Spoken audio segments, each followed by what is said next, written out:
Brilliant. So straight on to some of our arts providers. So we're going to have quick updates from you. So we'd like you to keep it to kind of 3 or 4 minutes if possible. Please, once you've given your update, our arts providers, please add your contacts and links and things within the chat so that everyone can connect with you after the meeting. So first, can I come across to Ed from Nonsuch? Ed, welcome. Hi everyone, so lovely to be here. Sorry I was a little bit late. Teams wasn't being my friend. I'm from Nonsuch Studios, which is a theatre company and a theatre space at the bottom of Hockley. So we're Nottingham's independent theatre company. We produce a whole range of work for all ages, but I guess for the primary sphere, we do an awful lot of in-school workshops, and we also host visits to our venue in Nottingham. We have a lot of independent sort of fringe theatre, so shows that go to Edinburgh Fringe, sort of the smaller scale work, so we can work a little bit more one-to-one with schools. It would be schools visitors. It's very much them, you know, you would probably end up booking out our whole theatre because we only have about 80 seats in total, so it's quite a small theatre space. We have some really exciting projects for primary ages this year, which is we're really excited about. Last year we did an awful lot of CPD with various schools. We work across the East Midlands, and particularly focusing on sort of embedding immersive learning in the classroom, so working with teachers to unpack and explore projects and programs that they're developing themselves, and using sort of theatre practice or creative techniques to sort of bring those into a more lived experience for the students. And we're really excitingly working with an incredible international theatre company this year called Punch Drunk Enrichment, who are a multi-award winning immersive theatre company who have some really incredible educational projects. And this academic year, we're starting a partnership with Punch Drunk Enrichment to become a partner organisation with them in Nottingham and Nottinghamshire. So we're working with 8 different schools across the city and county to deliver a literacy project for years 3 to 5, which is called a small tale, which is a magical adventure which takes place over 6 lessons over 2 weeks, where the children in a class go on a really amazing journey. I will share a video in the chat. We have nearly all of those places confirmed this year for the schools that are participating, but there are a few that have unfortunately had to drop out over the summer holidays. So we have a few places left for schools across the city and county, and some of those schools that have dropped out have bursary places. So we also have some money to help facilitate that as well. So I'll pop all the details in the chat and share a link as well. And if it wets everyone's whistle, I'm more than happy to have a conversation with you to tell you more about this amazing project, but I could talk about it for hours and I won't, because Kathy will tell me off. So yeah, we also do a whole host of arts award and all those sorts of things. It's all in the cultural rucksack brochure, so look at that and get in touch with us as well. Thank you, Ed, that's great. Is there a deadline that you want to hear from people? It's quite a speedy one because the deadline's actually passed. It's because some of the schools have dropped out. We've got 2 places left, so it's essentially going to be a first come first served situation. If people could get back to me by the end of this week or the beginning of next week, that would be the dream. For those who are taking advantage of the bursary place, it's completely free. It just requires 1 teacher to come to us for the training day, and the school gets to keep the kit and everything to run the project ad infinitum, so you can run it until you overuse the equipment and it breaks, and then you can make your own. Great. Any questions from any teachers for Ed around that project? Just I'll come off mute and ask away if you have. No, that's great, that's fine. So if you put all your links in the chat, Ed, that's brilliant, thank you. Right then, can I ask Sue Mallender if you'd like to give a short update about the things that you're doing for primaries? Hello. Oh, hello, I'm Sue Mallender. I'm from Nottingham City Museums. I'm actually a science lead, so I might not be fully conversant of what's going on in the arts sense. However, we have the 3 sites. We have Newstead Abbey, Woollerton Hall and Nottingham Castle now. It has now been added. So we are now offering a very small amount of things that are going on at Nottingham Castle, but it is going to be increased as time goes by. So keep a lookout for what's going on at the castle. The teacher-led visits into anywhere in the castle are £5 per person, I'm afraid. Sorry about that. We're Nottingham City Council is in rather dire straits. But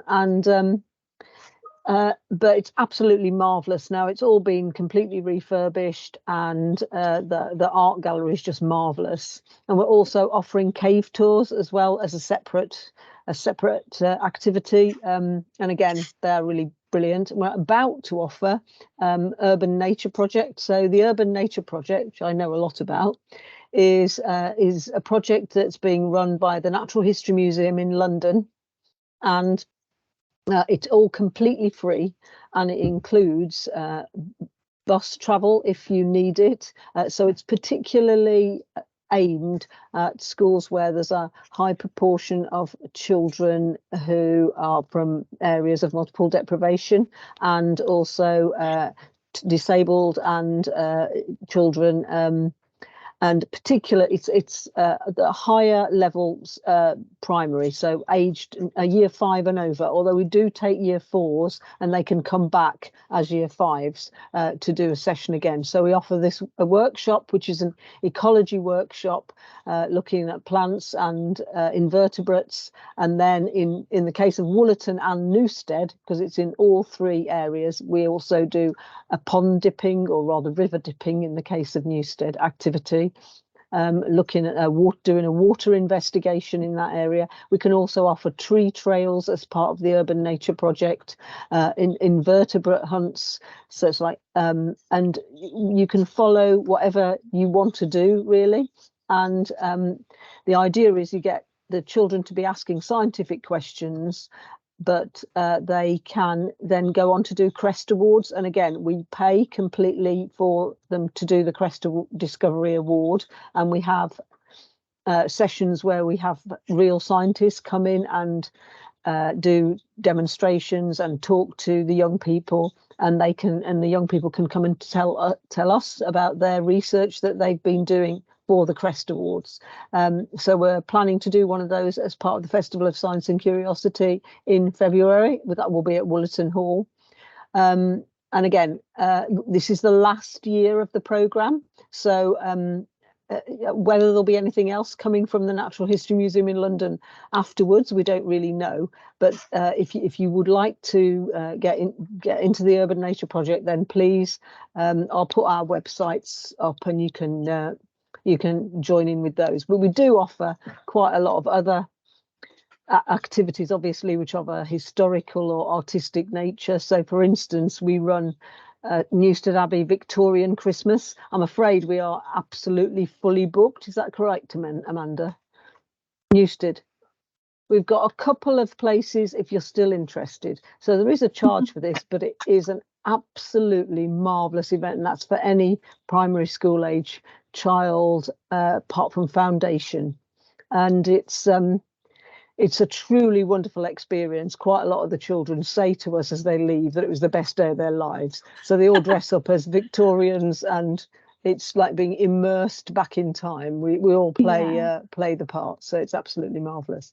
So hopefully, and at the moment at Woollerton, and it's still on, I believe it might be running even longer than was originally supposed, so it might even go on till March, but it is certainly going on until Christmas, I believe, is the completely free Willard Wigan exhibition. So Willard Wigan is an amazing man who makes tiny sculptures which you can see through a microscope, and he actually makes them himself. They're sort of things in the eye of a needle or the head of a pin, or sometimes he actually excavates his own beard hair or hair on his head to actually make a sculpture inside that. It's absolutely astonishing. And that everything at Woollerton to see the museum, including Willard Wigan, is completely free if you wanted to do a teacher-led visit there. Urban Nature Project is free. Everything else we do charge for, but it's well worth it. That's amazing. Okay. Thanks so much, Sue. Thank you. That's a brilliant summary of loads of things that are going on with Nottingham City Museums and Galleries. Thank you so much. Right, Sandra at Contemporary, I'm going to ask you to take over and I'm going to let the cat out. Somebody cut me off if I go over the 3 to 4 minutes. Hi everyone, I'm Sandra from Nottingham Contemporary. I'm the school programmer here and also as part of the wider learning team. If you've not visited us before or worked with our core school offer includes paid for workshops with our team of associate artists, so they offer bespoke workshops in themes and values in schools, but we also offer free teacher-led visits with available that are developed by the associate artists as well, and these run through. We're very flexible, they're very collaborative, very creative, and so open to suggestions as well. And we also run teacher CPD sessions each term linked to different exhibitions. So I'll put my details in the chat afterwards, but if you have any questions or anything, then just let me know and I can follow up with a phone call and give you a little bit more information. But generally, resources and workshops linked to the exhibition as a prompt, as a point of connection. And they tend to tie in with term times generally as well. So there's usually about 3 through the year. So they're always changing as well. So it's worth sort of seeing in terms of points of connection, which exhibitions might appeal to you. So I am going to share about, we've got a free teacher CPD that's coming up on the 5th of October. All educators, cultural partners welcome. It's entitled Queer Fabulosity. It's LGBTQ+ in curriculum, and it links to an exhibition that launches on Friday, Ridiculous. So it features over 30 LGBTQ+ contemporary artists. It's very multimedia, so it works across film, video installation, sculpture, performance. And the curators use a lot of playfulness and humour in language, so it's to erase this idea of LGBTQ+ art and identities as alternative, and it also explores the idea of resistance. So lots of different themes to explore, and through this sort of playfulness in language, they've coined this idea of queer fabulosity, which has a real celebratory aspect as well. So this session, at the moment, resources are being developed by the associate artists and also alongside those with lived experiences, creating opportunities for consultation as well. So we're still in the planning process. So really as well, it's sort of an open call that we're open to suggestions and collaborations and partnerships with people. So hopefully the session will sort of use the artworks as a point of conversation across different educational landscapes and with different experiences. The exhibition does have age restricted works, so the resources are being developed to support teachers to navigate that as well through maps and signposting as well. So there's some really open-ended activities that can be done in the galleries, our studio spaces, or even back in school, because the aim is for this bank of resources to also sort of be available beyond the exhibition, so available online, to be shared and to be added to as well. So sort of developing resources to continue supporting that LGBTQ+ inclusive curriculum. So I'll put the details in with the link. I think we've got about 4 spaces left, but we'll have we do have a waiting list as well, but just email me as well, because we often have people that aren't able to come. It runs from 4:30 till 6:30. We run these sessions every term, so if you can't make this one, it's a nice opportunity to meet other people, to meet our team, to learn a bit more about our offer. You can have a preview of the exhibition, and yeah, like I said, find out a little bit more about our offer as well. So I'll put the details in the chat, and hopefully I was within time, Kathy. Wow. Thank you, Sandra, that's great. Yeah, add all the details, all the links and things. Just give me the date again for the one that you were just inviting people to. It's Thursday the 5th of October. Thursday the 5th of October. Great, wonderful. And it's free. It's free. Wonderful, thank you, that's great. Can I come across to Ishmael now, if that's okay? Hi, hello, Ishmael. everybody. Just like 3 minutes, if that's all right, for a quick overview. A quick overview. Okay, so my name's Ismail. I work for Heritage Schools Programme, which is Historic England. And what we do is work with schools to connect them with their local story and their local history and heritage.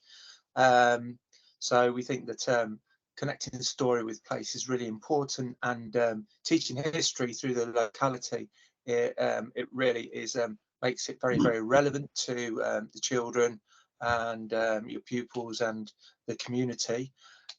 So a few months ago we had a CPD session at Bulwell, which went really, really well. And we've got a little bit of a group started for the Bulwell schools. We've got Rufford, Cantrell, Hempshill and some other Snakewood, I think. We're going to be meeting quite regularly as a kind of heritage or history teachers group to connect and to support each other. So the next one's on the 11th of October at 4 p.m. I think that's Snakewood. It's for Bulwell schools and anybody else that's in that general area. If you're within that area, you're more than welcome to come along. And it's a support group, sharing different people's ideas, how they're getting on, planning and things like that. So yeah, that's the main thing I'm doing in Nottingham at the moment. Brilliant, thank you. Okay. And we're really pleased you're able to come and run a workshop at the Inset Day training day next week. So thank you for also being part of that. Yeah. Okay. Yes, we're there. Right then, I'm going to ask Rick if he'd like to share something about his project. Yes, hi everyone. Just briefly before I come on to the games project, just a reminder to everyone that the Festival of Science and Curiosity is now on the kind of approach to landing, as it were, for next term. Between the 5th and the 16th of February, the Nottingham Festival of Science and Curiosity. And if you go to, I'll put the link to the website in the chat, but schools can register from now, and there's an event at the Council House on Thursday the 8th of February, which is called the Real Science in Schools Symposium, and it's a great sort of celebration of what curiosity means to children in schools. Now I'll put that link into the chat. I mean, apologies if people already know, but this year is the 40th anniversary of this book, the Bluebell Hill Games, which is a compendium of games and rhymes that the head teacher at Bluebell Hill in St Anne's collected, including clapping games and rhymes, one potato, two potato, dib, dobs, and dobby off ground, and games like that.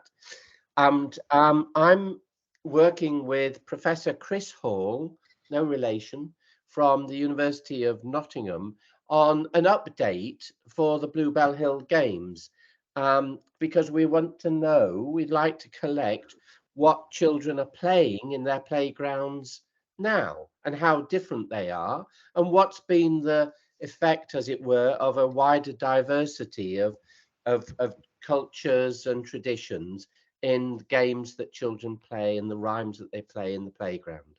Now, we've already started at Bluebell Hill, but we'll be very happy to come to any other schools in the city, because I think if we can continue this, we might create a compendium of Nottingham games, the games that children play across the city. So if you would like to contact me and discuss Chris and I coming in, we would probably need about an hour on 5 different visits, because our aim is to create a team of possibly year 5, year 6, you decide what year pupils, as the researchers. So it's the children as researchers investigating what games, what children play in their playground. Thank you. I'll pop the links in the chat. Thanks, Rick. That's great. Wonderful. We're nearly keeping to our half hour. I think we might just be a few minutes over, Katie, but then we'll come to you. So I'd like to also invite Richard to say a few words about his opportunity. It's lovely to welcome you today, Richard. Thank you very much. Hello, everyone. My name is Richard Moore. When I was thinking about what to say, I was astonished to realise that I qualified as a teacher in 1970. So on Facebook, I described myself as a retired teacher, author, and part-time manager of the ageing process. So for the first 10 years of my career, I taught in mainstream schools, and then in 1980, joined a Steiner Waldorf school as a class teacher. And after 5 years, in 1985, I was involved in the founding of the Iona School on Sneinton Dale in Nottingham.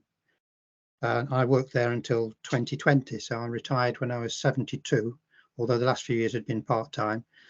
And I had a chance to do what parents and children and colleagues had been asking me to do, and that's to write some of the stories that I'd been creating for the children during my long career.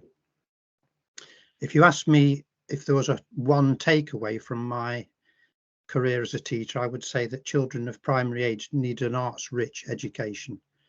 But by that I mean that their mental health, resilience, emotional intelligence, social skills are all developed through arts. I don't think I need to really tell you that, but we struggle to get enough arts education in schools, I think. So I would say that children need to sing, they need to recite and hear poetry, they need to draw and hear stories every day. And they also need to have drama and music education at least once a week, as well as painting and modelling. And that's what's really been the takeaway from my long career. So I started in my retirement to work on this book. I don't know whether that's Hob the Elf, Adventures Between Worlds. And the stories that I created over about 20 years have become a trilogy. Hob the Elf, Adventures Between Worlds has been published earlier this year. The next instalment, Fire and Light, is at the printers now. And the third volume, which I'm just working on, is called Crystal Clear. So my offer is to come to schools free of charge. I realise that schools are strapped for money, so I'm quite happy to come free of charge to introduce the books to children, to read, to talk about the writing process in an age-appropriate way. So, for example, with years 5 and 6, I could talk about my process in relation to my own childhood experience. But we could evolve a workshop to suit the needs of any particular school. A class, or to go to read to 3 or 4 classes during the course of a morning, for example.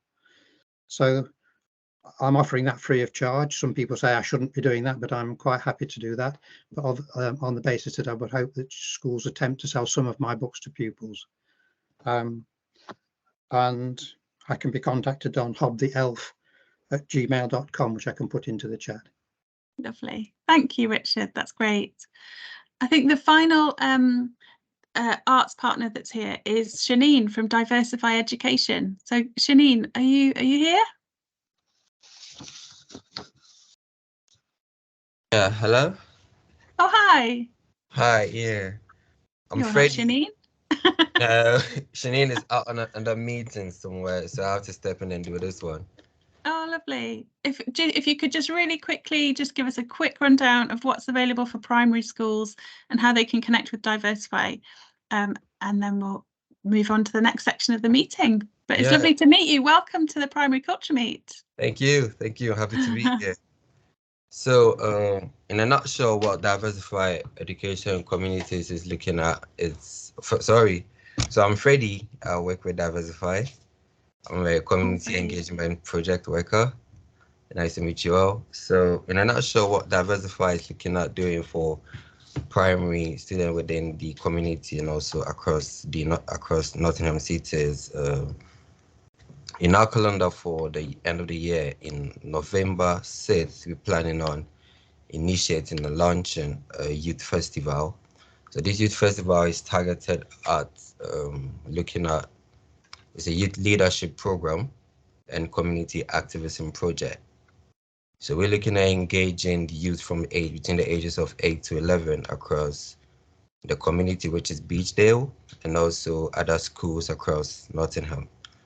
So we're looking at initiating an agenda where we inculcate certain values into the students and the youth within the city. We're looking at starting projects such as mentorship, career programs for these kids before they elevate into higher learning stages. In terms of community activism, we're looking at engaging them in community cleanup exercises within the communities, a homeless charter where we bring the youths or the participants in to Diversify, because Diversify also runs a program for homeless people. So we're gonna inculcate the youth into engaging in activities such as that. We're also looking at, like I said, mentorship programs, because Diversify as education has another group, which is the Dads and Lads, which is made up of male figures, fathers and sons. But you don't need to be a father to be part of it, neither do you need to be a son to be part of it. But what Dads and Lads does is it focuses on creating awareness on mental health and well-being.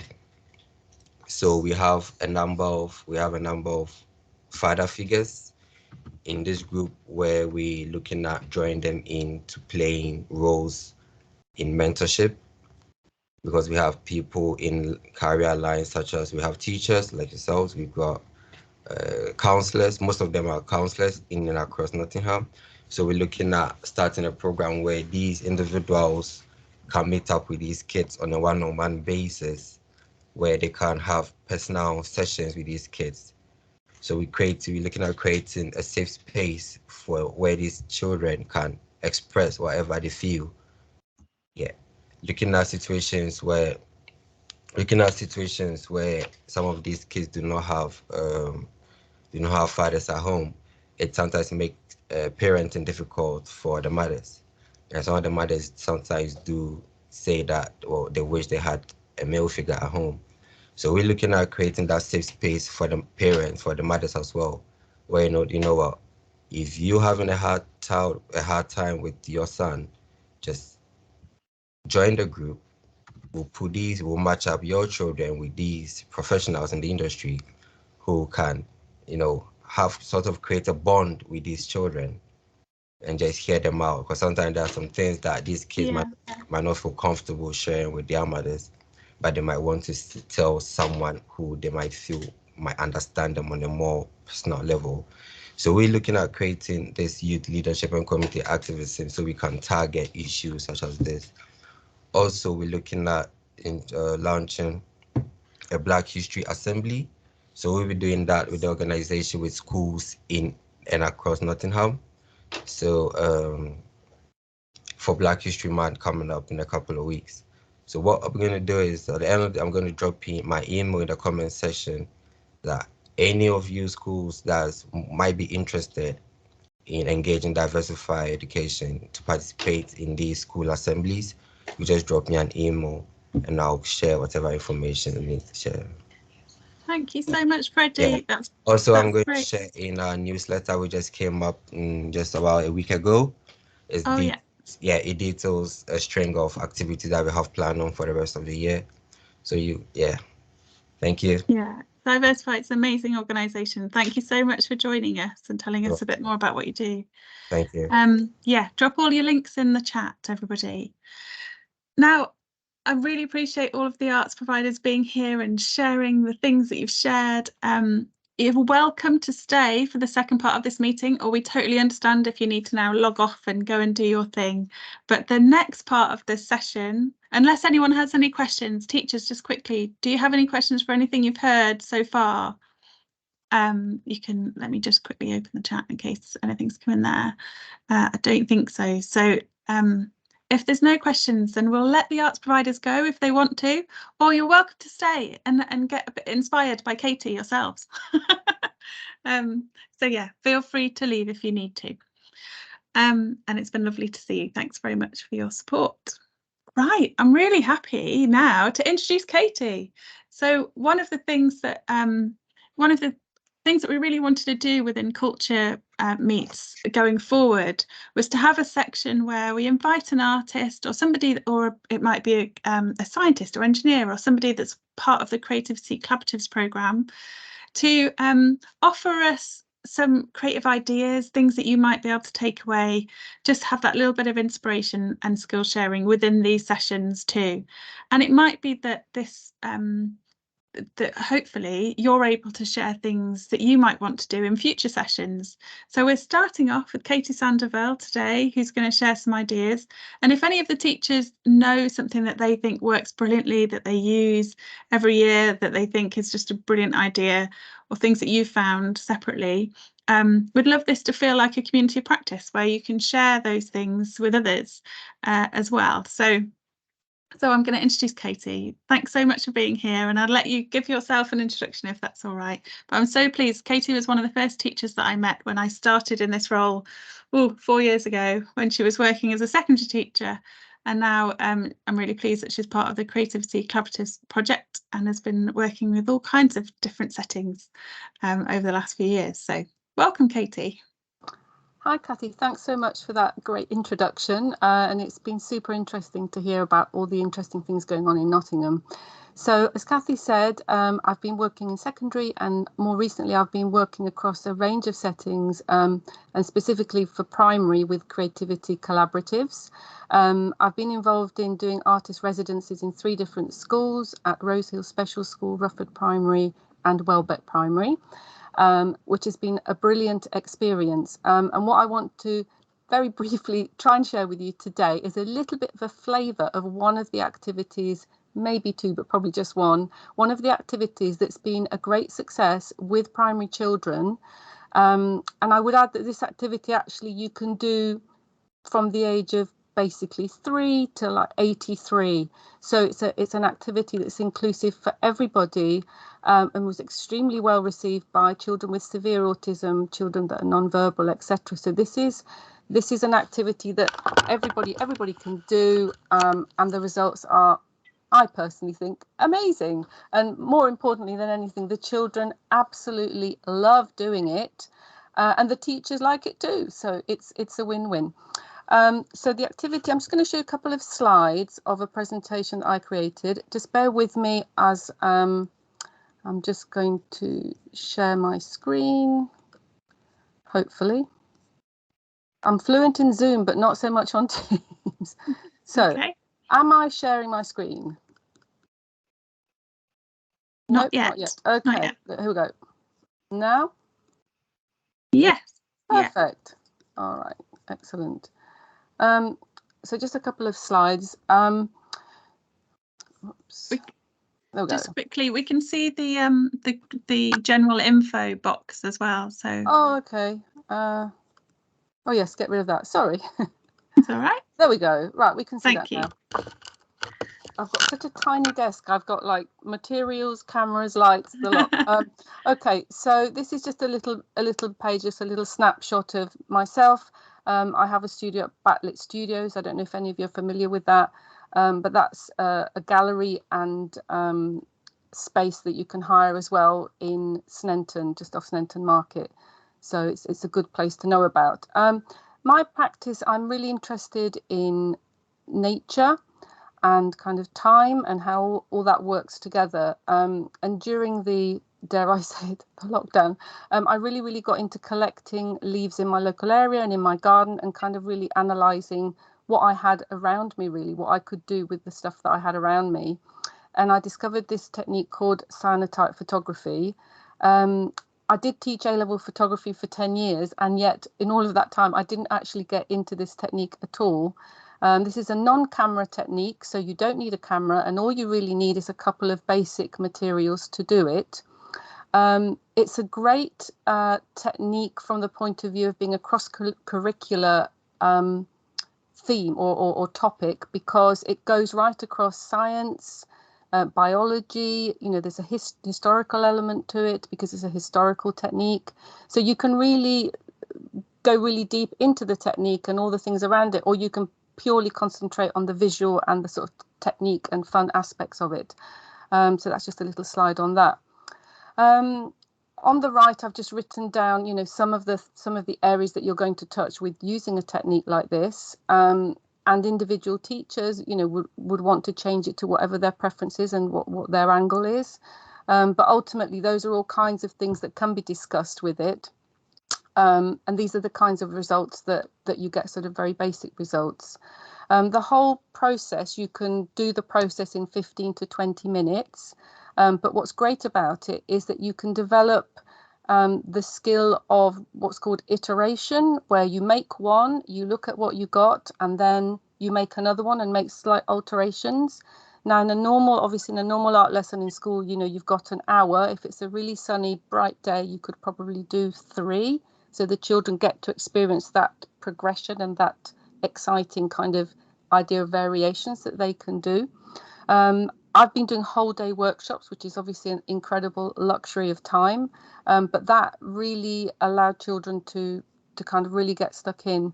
I've also done this workshop with university students or different age groups, as I said, and you know, everybody just has their own response to it, but they all find a way to sort of really enjoy it. Whoops. So that's just a little bit about that. I'm just going to stop there for now and attempt to share my little desktop camera. Bear with me a moment. Can we see that? Yeah, that's great. We can Perfect. see you. The technology has worked. Okay, so here are some that I've prepared, and these were actually made when I did my residency at Welbeck. So as you can see, they're sort of super bright and bold and clear. And then depending on what you use, and I'm going to tell you how I make, depending on what you use, you start to get different types of varied effects. But I just wanted you to see, just have a little glance at the variety. And obviously, if you're interested in you know, natural forms and biology and things like that, and the children definitely are, they're very observant.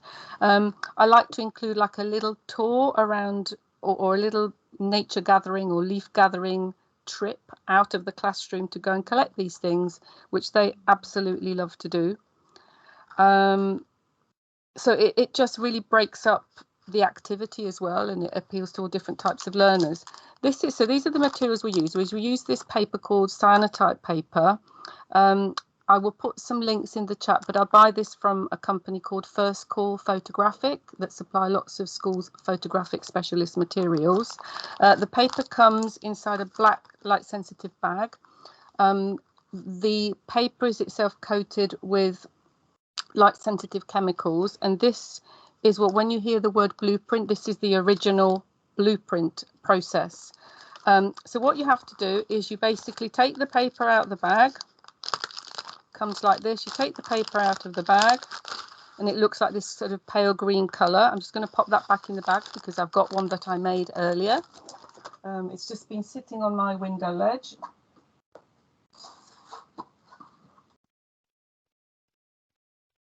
Here we go. There it is. It's been sitting on my window ledge exposing. So ordinarily you need the paper, some objects to put over the top. These are obviously big 3D objects. I've got some shells and some like sea glass. If you're going to do leaves and you're going to put them outside, I just put mine on my window ledge. You would ideally just put a little bit of cardboard underneath and something transparent on top. I've got this old bit of plastic lid. You can buy little pieces of like framing plastic, just something that is transparent and keeps things flat. So what you do is you put those on there and then you leave that on there for a minimum of probably 15-20 minutes. As it gets sort of towards the end of the year, you need a lot more time, but normal daylight like today, probably 20 minutes, 30 minutes for now. I'm just going to show you what happens then when I've left this. You can see this kind of ghost outline of where the leaf was and the light didn't come through. And I'm just going to do that with my other objects. These might not be as clear because they haven't been left in the light as long. And then the magic bit, which is the bit the children absolutely love because they don't know what's going to happen. Excuse the sounds. Just going to move this. So I usually use something like one of these foil cooking trays because they're just quite cheap and you can reuse them and wash them, but eventually obviously they are a little bit disposable. You can use them for something else. So I take one of these and then I put a little bit of water, and I've got 9 minutes, so I think we'll make it. And then I pop this into the water, and then I start to just agitate it, sink it into the water. And obviously you can see the image starts to change. The longer you expose it, the darker the blue. So, and obviously the brighter the sunlight and the closer it is to midday, the brighter it'll be. So here's another. I'm just going to put that other one in so you can look at that one. And then what happens is the water basically is washing away the chemical, and you do that for about 5 minutes. And then as we'll pretend we've left it in for 5 minutes, you basically just let it drip, and then you leave it to dry, and it probably takes about an hour or so to dry, depending on how hot it is. I'm just going to put those to the side, just so you can gauge the idea of those. You can then do some exciting things like move the leaves halfway through. So I've got a leaf here that I've moved and put something else in its place halfway through, and you can start to get these experimental effects. And obviously the children come up with their own sort of cool and interesting ideas. So really the world's your oyster. Once you've got the basic technique, you can do things like cutting things out using stencils, and you can sort of change and vary the effects. And even when it goes wrong, so this is an interesting part of if something goes wrong, like, you know, the paper gets exposed to light before it should, or you don't leave it out enough. Sometimes, you know, you get ones that turn like this, and these were made at Welbeck. And it's really important actually for the children to learn that art doesn't have to be, or creative things, nothing has to be perfection, and it won't be perfect or correct or right the first time. That really the enjoyment in this is the process of learning and exploring and discovering. And it's good to have ones that aren't what you expected, because it is an unexpected sort of process. So there's a lot of kind of creative artistic lessons you can learn by using this process, because at the end of the day it just does give you like really good results, which is also a good thing.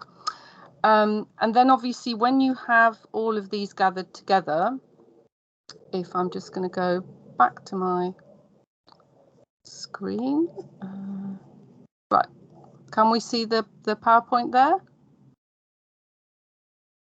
Are we able to see that? Yeah, we can. Yeah, okay. I was just going to find the big one. I just have to scroll down to excuse me. So when you've got a whole class, obviously you've got 30. If they make four each, you then end up with, you know, a really good quantity that you can then kind of build up into something. So for example, at Welbeck, we made, you know, we just mounted these up on some foam board. And at my last residency, we've got 100. So we're looking at a way to display and develop those. I've only got a couple more minutes. One final thing I'd like to say about this is as an activity, although you can do it in the winter, it is obviously perfect for the spring and summer and having outdoors time. And as part of this project, the children and the teachers absolutely loved being able to be outside. And for that 15 minutes of exposure time, that we didn't plan anything for the 15 minutes. And then what happened is naturally the children with the 15 minutes, they started to really enjoy connecting with what they were doing and the outside world. So thinking about sunlight and time and processes, you know, in nature. And that was another sort of lovely offshoot of working in that way with the children. So there they are enjoying themselves and their cynotypes, and they did, you know, I did ask them afterwards, you know, what they enjoyed the most. They really enjoyed looking for leaves and seeing the water change color and kind of seeing that chemical process in front of them, which they really, really liked. So that is the cynotype. That's the cynotype project that I've been doing. in terms of, I'll just flick back to me. Face the camera. Amazing, thanks, Katie. It looks so lovely. Thank you, thank you. And if you, I will drop some links in the chat if you're interested in getting hold of some of this paper and having a go at it yourself or with your children. And we can still see your screen at the moment with you. Okay, sorry. And all of us. Stop sharing. Stop sharing. There we go. Is that better? Not yet. Nope. Oh, yes, it is now. It's fine. There we go. We're there You're now. back. And there were just a couple of other things I was going to very quickly mention as resources. I don't know if any of you primary teachers or head teachers are familiar with the National Society for Art and Design, NSEAD. They are a subject trade association, and they are also a subject specialist trade union. So you have the beauty of both things at once and specialist advice. They produce, if you can join as a member, they produce this lovely magazine, which is quarterly. I'm hoping to write an article. I haven't said this to Kathy, but I'm hoping to write an article about creativity collaboratives and to try to get that into the magazine. And this year they've produced this, and I have to confess I haven't studied it in great detail, but I am sure this is the kind of thing that anyone planning their curriculum would love. And it's a big landscape of the art and design curriculum across all the different stages. If I can get hold of a digital copy, I'll send that through as a resource.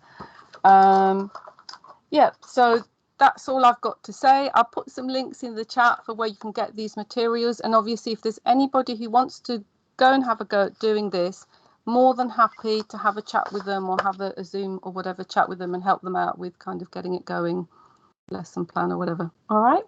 Amazing. Thanks so much, Katie. Okay. I think for people that have never had a go at doing it before, it is quite a magical thing when you do it for the first time, isn't it? Yeah. So I hope people feel confident to have a try. And I really appreciate you coming and sharing with us today. Thank you. Does anyone have any questions for Challenge, for Katie, for any of us here? Anything anyone would like to share before we say goodnight? Just come off mute if you'd like to share anything. No? Are we all good? Well, in that case, please do follow up with the links that have been shared in the chat. There are some really quick time limited things. Martha, there are still a couple, because you came in a little bit later.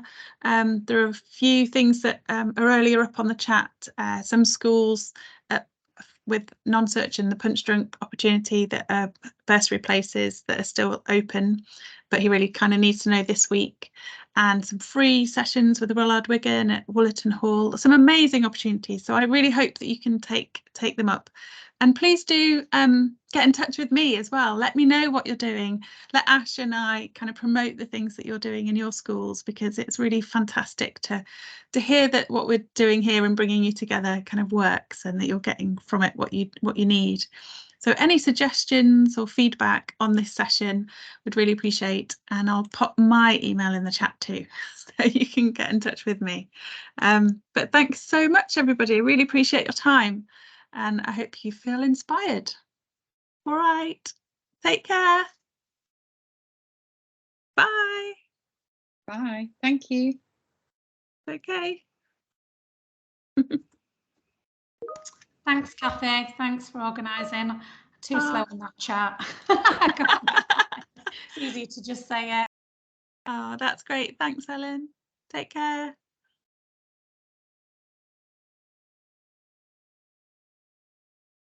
Wonderful.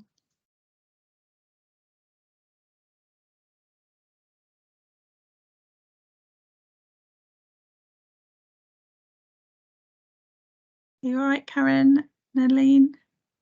Did you want to ask any questions?